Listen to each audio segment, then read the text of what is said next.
Friends, welcome to Biology Made Easy. Today in this video, we'll discuss the development of monocotyledon embryo. In the previous video, we have discussed the development of dicot embryo, and the development of a monocot and dicot embryo is same up to certain extent.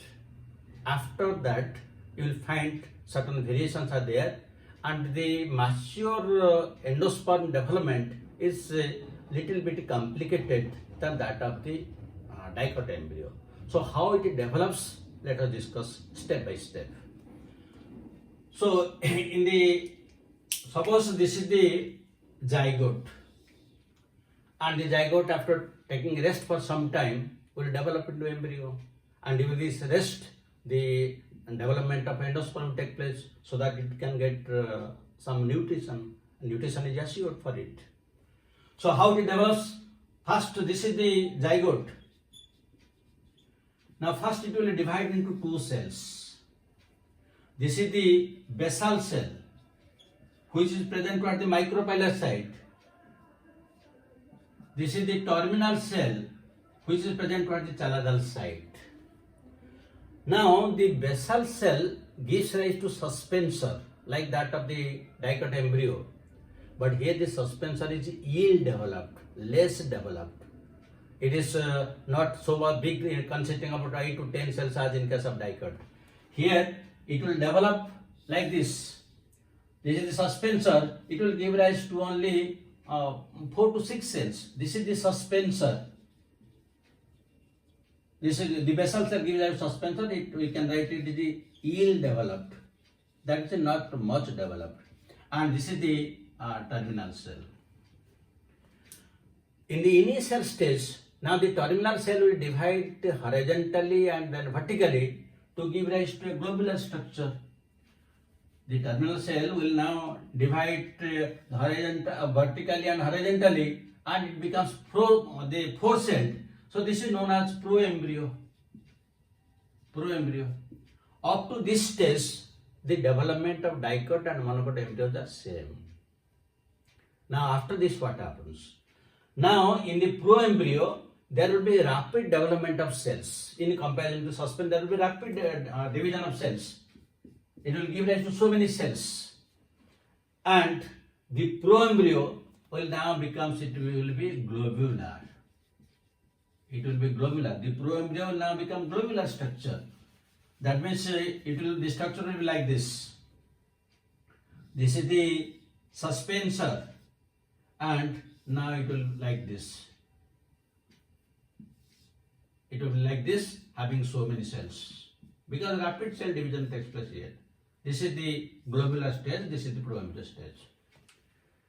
After this proembryo stage, then there will be in this part of the globular embryo, now there will be some development, some cells here. These are known as initials of embryonal axis. These are known as initials of embryonal axis.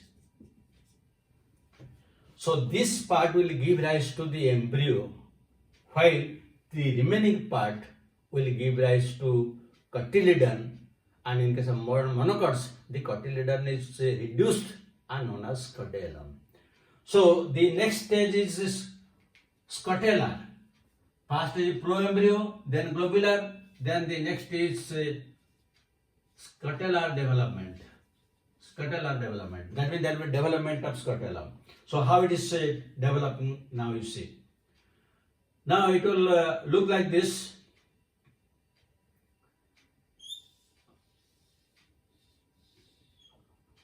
It will be like this. This part is suspensor, and this part. This is known as scutellum, and from this scutellum it is known as scutellar type. And in this part, you will find there will be this development of embryonal axis, the embryonal axis. Now from the embryonal axis, there will be development of a plumule toward the upper side and development of a radicle toward the lower side, and that will be known as coleoptile development. Coleoptile development. So how, in that case, how it will look like, let us see.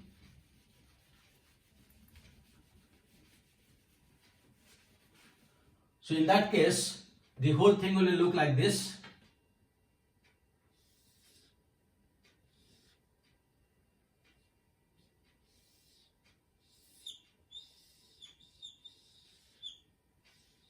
It will look like this. Now, this is known as scutellum.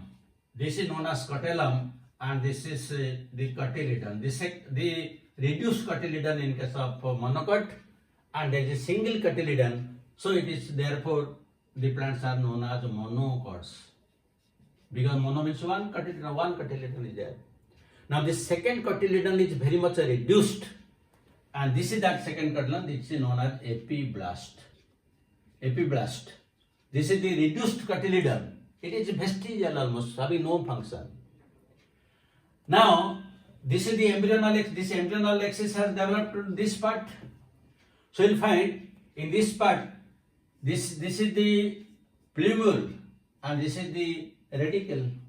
So this is plumule and this is the radicle.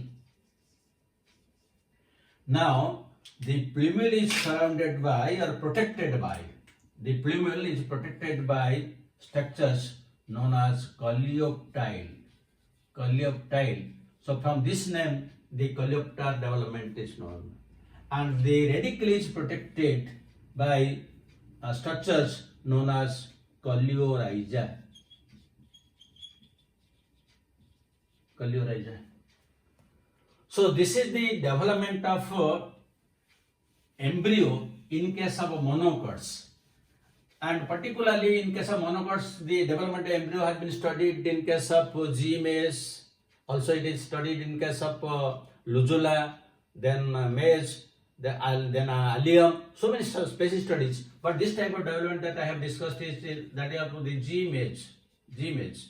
And the first structure is pro-embryo that we have discussed. Then the pro-embryo becomes globular.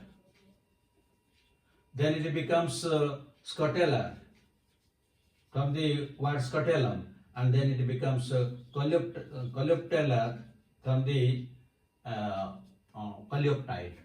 That means these are the four stages of development in case of monocots, particularly in case of G-maize. Pro-embryo, up to that it is same both in dicots and monocots.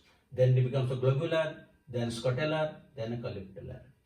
And you see this is the structure of the monocot embryo, and that is much more complicated than that of the dicot embryo. But to simplify it, then I am giving another diagram so that you can still understand in a better way. If you draw the seed of a monocotyledon seed, then how it is looking like and what are the different parts, you can easily understand in a better way. Now this is the seed. This is the separation. This is known as epithelium. This part is known as epithelium, and the upper part, this is known as endosperm. Endosperm, and the endosperm is covered by a proteinaceous layer. This is known as aleuronelayer. Aleuronelayer, and this is a proteinaceous layer. The endosperm is, and this endosperm is a triploid. Already we have discussed the triploid.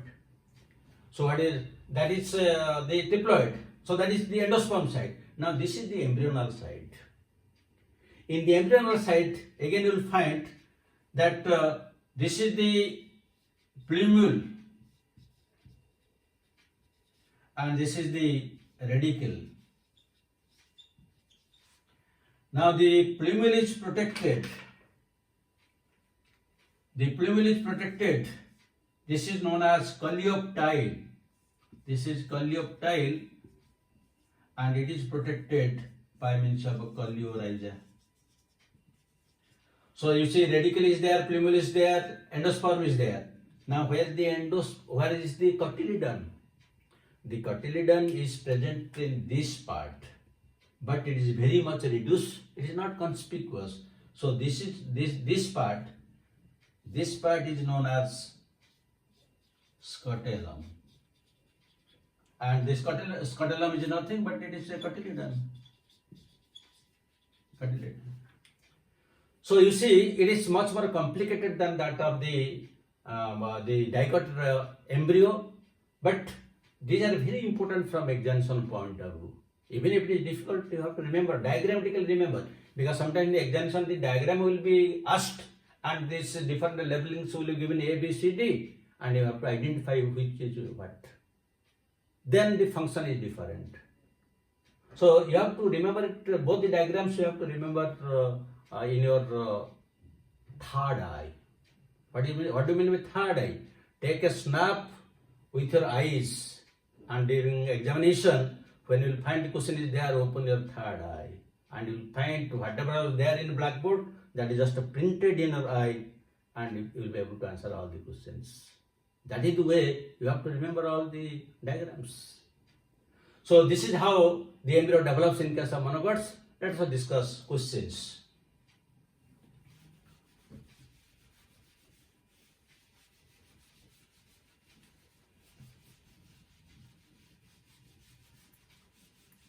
So one question,